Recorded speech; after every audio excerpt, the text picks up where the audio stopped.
Hello，大家好，歡迎大家嚟到真相館。嗱，今段片呢就要講另外一位女童嘅證供啦，佢就係1A 班嘅潘慧琪。嗱，咁潘慧琪呢就有接受當年亞視嘅今日睇真啲訪問嘅。咁佢就話呢，當佢爬上去爬到一半嘅時候呢，應該係未到馬騮崖嘅，係喺個山坡度去到一半嘅時候呢，咁下邊呢就嗌話有山火。咁佢就話冇理到嘅，咁跟住爬到上去上面之後呢，咁跟住望返落去先真係見到山火。嗱，咁佢就係從馬騮崖嘅右手邊逃生嘅其中一個學生啦。咁佢就話呢，爬上去之後呢，就喺個山坡嗰度。咁記者就問佢有冇人碌咗落山，咁佢就話冇。最早碌落山嗰個呢，就係佢。咁佢跌落去嘅時候呢，就話冇嘢可以掹住嘅，淨係去到下邊呢，就掹住啲草嘅啫。咁即佢就話跌到落去之後呢，就見到其他同學啦。咁跟住大家一齊再揾路走啦，再行啦。咁跟住佢又跌咗落去一次。咁其實佢又跌咗落去2次嘅。咁佢就話第一次跌落去呢，就仲係比較熱嘅，可能仲有啲火附近。咁第二次呢，佢跌咗落去之後呢，就比較涼啲嘅。咁最終呢，佢就跌咗落去第二次之後呢，咁就有2個男同學呢，就應該係阿趙光同埋阿黃文軒嚟嘅。咁就唔忍心佢自己一個跌咗落去，咁就一齊都落咗去陪佢。咁但係正因為咁樣呢，佢哋反而去咗一個比較涼嘅地方。咁嗰個地方就應該係啲火係燒唔到噶啦。咁佢哋就話呢，喺嗰度呢，就等咗好耐。咁最終呢，佢哋就等到飛行服務隊嘅直升機嚟救啦。咁佢就係應該係喺右手邊呢條路，最終係最後嗰3個俾直升機發現到救咗上去嘅學生啦。咁而呢2個男同學呢，就係之前阿葉歡所講，就話下邊有男同學揾到路，就叫佢落去。咁你睇翻葉歡我嗰條片講佢證供嗰條片呢，就有講噶啦。咁但係葉歡就話呢，畏高有啲驚，咁所以就冇落到去。係啦，咁就係呢度呢，喺右邊逃生嘅學生呢，就分咗2批啦。咁而葉歡同李俊文同埋另外2個同學喺上面嘅。咁嗰個位其實佢哋係大家有聽我嘅之前講嘅證供都有知道，就係啲火係燒到埋嚟，跟住就佢哋2個係好急咁爬咗去個救生索度，係冇套住嘅，咁就跌咗落直升機啦。咁所以佢哋嗰個位呢，就比較危險啲嘅。咁阿潘慧琪同阿黃文軒同阿趙光落咗去嗰個位呢，係安全好多嘅。嗱，咁我哋睇睇馬騮崖右手邊行上去嗰條路究竟個情況係點樣先。嗱，而家呢幅圖就係右手邊個崖嗰條路去嘅地方啦。咁其實佢就係呢，喺返馬騮崖嘅背面啦，可以叫做。咁呢個位置呢，其實就平時喺小朋友行上去嗰個位呢，就睇唔到嘅，咁係遮住咗嘅。嗱，根據消防員老 Sir 喺趙博個訪問所講呢，咁佢就係喺呢個位置啦，即係啱啱係喺小平原係望唔到嘅。咁喺呢個位置度就話李俊文啊、葉歡啊、潘慧琪、黃文軒啊、趙光佢哋全部呢都係喺呢度獲救嘅，只不過係黃文軒、趙光同埋阿潘慧琪嘅位置呢比較低啲。咁而阿葉歡啊、李俊文啊，同埋另外2個女同學同埋伍志健啦，佢哋應該喺個位就比較高啲。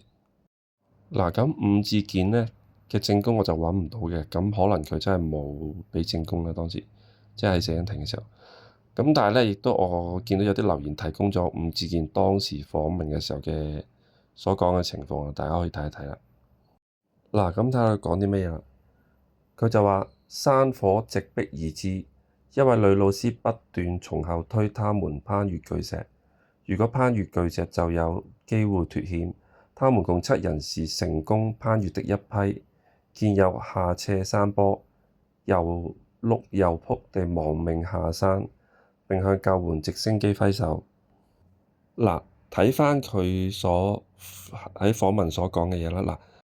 嗱，佢話他們7人嘅意思呢，就係另外7個人喎。如果包埋佢自己伍志健自己呢，就8個噶咯喎。咁其實應該係9個嘅，因為張揚恆上唔到嚟啊嘛。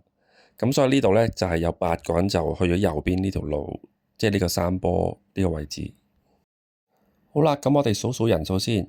嗱，落咗喺下邊嘅就有頭先俾正宮嘅潘慧琪啦，咁同埋趙光同埋黃文軒三個都喺下邊嘅位置嘅。咁跟住上面就有4個人，咁就係葉歡、李峻文。咁因為當時佢係讓咗2個同學上直升機先嘛，咁呢2個同學就應該係譚碧君同埋何允賢。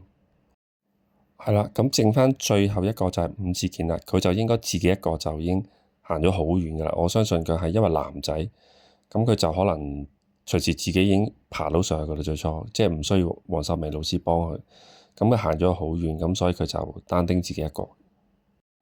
好啦，咁最後一個當然就係張遠恒啦，咁佢就係爬唔到上去嘅，咁佢就喺馬騮崖下邊個山坡度嘅，都仲係。嗱，咁張遠恒就話佢有爬上馬騮崖，跟住就哮喘發作跌咗落火堆啦。咁我覺得佢應該都係爬右手邊呢個位嘅，就唔係爬中間垂直嗰個位嘅。嗱，咁張遠恒就話佢自己哮喘發作，所以爬緊馬騮崖嘅時候就失足跌咗落火堆啦。咁我覺得佢其實係首先佢爬上馬騮崖，佢爬唔到咧，係因為佢隻手根本已經燒傷咗，所以根本冇能力爬到上去。咁個個都爬到上去，男仔女仔都上到去，點解你上唔到去咧？咁呢個係一個其中一個可能性啦。咁更大嘅可能性，我自己心目中認為就係佢連上到去上崖嗰個位，即係崖底嗰個位，佢都去唔到，而喺中間上去崖底嘅時候，嗰個山坡佢已經係冇辦法再爬到上去，因為佢隻手已經燒傷咗，跟住就向下碌翻落去。咁但係亦都係因為有咁嘅可能，好似蘇遠山咁樣，就係向下碌翻落去嘅時候，可能個火咧就啱啱碌過咗，咁所以佢就係喺啲火堆嗰度，咁就反而最終可能就燒唔死咁樣啦。同埋我之前都講過啦，其實右邊咧係比較多石嘅，同埋啲草比較少，同埋可能短啲咯。咁喺呢個情況之下，都可能會因為冇咁大火，咁所以佢就即係燒傷咯，係冇燒死到咯。好啦，咁跟住咧，我就會好似之前啲片咁樣啦，咁畫一次郭師生逃生嘅時候嘅走位圖，同埋佢哋嘅情況係點樣。嗱，咁但係我哋首先就要知道咧，馬騮崖中間垂直爬上去嗰個位，同埋右邊爬上去嗰個位係有啲咩唔同？好啦，而家畫面呢幅相咧就係馬騮崖正面嘅位置啦。嗱，留意下啦，下邊有啲紅色衫嘅救援人員嘅位置咧，就係嗰個位置就係馬騮崖中間可以爬到上去，咁然之後咧就有條路可以上到去仙姑峰嘅。嗱，而家綠色箭嘴位置咧就係右邊爬上馬騮崖嘅位置啦。嗱，咁但係大家睇下右邊啦，其實右邊咧都係下邊咧有個比較垂直嘅位置，但係過咗之後咧，咁就會冇咁垂直，就比較斜嘅。所以下邊嗰個位置咧，我懷疑就係黃老師喺嗰個位置就用騎膊馬嘅方式啦，用即係自己身體係做一個石階，咁就俾啲學生爬上去啦，或者甚至乎佢再多一個學生一齊做一個類似騎膊馬嘅方式啦，總之令到其他同學都爬到上去。咁之後過咗嗰個垂直位之後咧，就冇咁垂直啦，比較斜嗰個位置。嗱，而家藍色線嘴咧就係顯示翻比較斜嗰個位置啦，就冇咁垂直嘅。咁只要過到下邊綠色線嘴垂直嗰個位咧，咁就可以逃生到啦。因為斜嗰個位藍色線嘴嗰個位咧係可以自己再繼續向上爬。嗱，咁點解佢哋唔爬中間嗰個位咧？係完全因為嗰陣時我相信已經係好大煙，啲煙大到咧根本係冇辦法去睇到啲手，即係爬邊個位，一啲腳踏落邊個位，而去爬到上去咯。中間嗰個位，所以中間嗰個位根本係已經係俾啲煙遮住晒，冇機會逃生嘅。嗱，咁所以張潤騰話佢爬上馬騮崖，跟住中途哮喘跌落火堆咧，呢樣嘢咧係完全係假嘅。根本中間嗰位佢哋都另外8個學生都已經唔爬咯，因為啲煙已經遮住晒，根本就爬唔到。好啦，咁跟住右邊另外8個學生都係有黃秀明老師幫手，咁然後佢哋爬到上去。咁張潤衡去咗邊呢？張潤衡肯定連呢個位都去唔到啦。嗱，有網友有觀眾咧就講過，就係話佢其實逃生嘅時候已經係着咗火，變咗個火人，咁爬上去個斜坡嗰度嘅。咁我相信佢當時已經係燒傷咗手噶啦，我都幾越嚟越肯定呢樣嘢。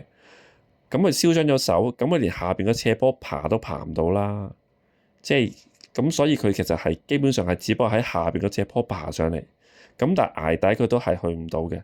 咁所以就係佢講話同李峻文失散咗咧，都係假嘅。佢唔係同李峻文失散咗，係你隻手燒傷咗，然之後越行越慢，跟住你就墮後咗，跟住就直頭係自己喺下邊，人哋都唔會等你噶啦，而家逃生啊嘛。咁所以基本上佢喺下邊個斜坡已經係冇辦法去到崖底，亦都係咁樣。所以黃秀眉老師幫咗8個同學爬上去，但係就冇幫張潤衡，即係張潤衡連嗰個崖底都去唔到。咁然後佢就話自己就跌落嚟，碌咗落火堆啦。咁其實呢個可能就係佢認為自己爬緊個斜坡嗰陣時就以為係馬騮崖，亦都有可能。咁最終佢喺嗰個斜坡嗰度，咁就以為爬緊馬騮崖，咁其實係未到嘅真正個崖嗰個位，大石嗰個位。咁然之後佢碌翻落嘅時候咧，亦都真係有可能好似蘇同學咁樣喎，碌翻落去反而咧就去到一個冇咁大火嘅位，或者有石啊，或者啲草比較短啊，同埋嗰個位可能係逆風位啦，咁所以佢就最終燒唔死。好啦，而家就從各人嘅證供分析翻佢哋當時嘅排位係點樣啦。逃生嘅時候，嗱，首先伍志健應該係喺最頂嘅，因為佢話望翻落嚟見到黃秀眉老師幫另外嗰7個同學做石階或者係騎膊馬咁，畀佢哋爬上大石噶嘛，喺右邊。咁所以伍志健一定係最上噶啦。咁跟住潘慧琪呢，因為佢話爬上嗰個大石之後呢，先望翻落嚟見到啲火燒埋嚟。咁但係葉歡呢，就話爬上大石之前呢啲火已經逼到好近噶啦。係啦，咁所以潘慧琪嘅位置咧就會比較高啲嘅。咁另外，因為潘慧琪咧，佢話第二次再碌落山嘅時候咧，咁有2個男同學就陪佢啦。咁一個係趙光，一個就係黃文軒啦。咁所以佢哋3個咧就會係同一組嘅。咁我相信佢哋3個都係一齊噶啦。好啦，咁跟住下邊嗰4個啦，譚碧君、何韻賢、葉歡同李峻文。咁直升機救佢哋4個嘅時候咧，就佢哋4個係一齊嘅。咁陳肇基落到去嘅時候呢，就李峻文就讓咗畀2位女同學上直升機先，咁就係譚碧君同埋何韻賢。咁佢上咗直升機之後呢，咁就再落去救葉歡同李峻文。咁但係大家都知道啦，之前有一段係講過葉歡嘅證供就係話佢同李峻文分別，李峻文先跌落直升機喺度救生索度，跟住就到葉歡跌落去。嗱，呢一度呢，大家留意下啦，個救生索呢係有新聞講過呢，係因為都知道佢哋係冇套救生索嘅。咁其實李峻文跌落之前呢，架直升機已經係低飛咗噶啦。咁所以李峻文跌落嚟嘅時候呢，就係都係最終跌傷咗，但係都已經低飛咗噶啦。咁而葉歡跌落嚟嘅時候呢，應該架直升機呢係再低咗啲，因為知道葉歡都一定會跌落嚟噶，所以葉歡跌落嚟嘅時候呢，再低飛咗少少，咁所以佢跌落嚟嘅時候呢，就冇受傷嘅。嗱，馬騮崖垂直中間上仙姑峰嗰個位置呢，已經係畀啲煙封住咗噶啦。咁所以佢哋一上去呢，就係上馬騮崖右手邊。係啦，咁我當伍志健呢，就自己能夠上到去先，可能用一啲即係好特別嘅方式，或者佢係男仔，即係揾到一啲位可以擒到上去啦。咁跟住其他同學呢，應該都係黃秀明老師幫佢上去嘅。好啦，咁佢哋幾個呢，就一路逐個呢，就由黃秀明老師做石階或者係騎幕嘅方式，就一路逐個咁樣擒咗上馬騮崖嘅右手邊，咁而再行去個崖嘅右手邊呢個位置，即係我頭先所講個位置逃生啦。好啦，咁跟住潘慧琪同學呢，就唔小心跣咗落去下邊。咁而趙光同埋黃文軒呢，就落咗喺下邊陪佢喎，咁所以3個呢，就一齊落咗去。咁跟住趙光或者黃文軒呢，應該就話揾到條路可以落去，咁但係上面嗌葉歡，咁葉歡呢，就話怕高冇落去，所以佢哋呢4個都喺較上嘅位置。好啦，跟住再睇翻張潤衡啦。嗱，點解黃秀明老師冇幫張潤衡爬上右邊呢個山崖呢？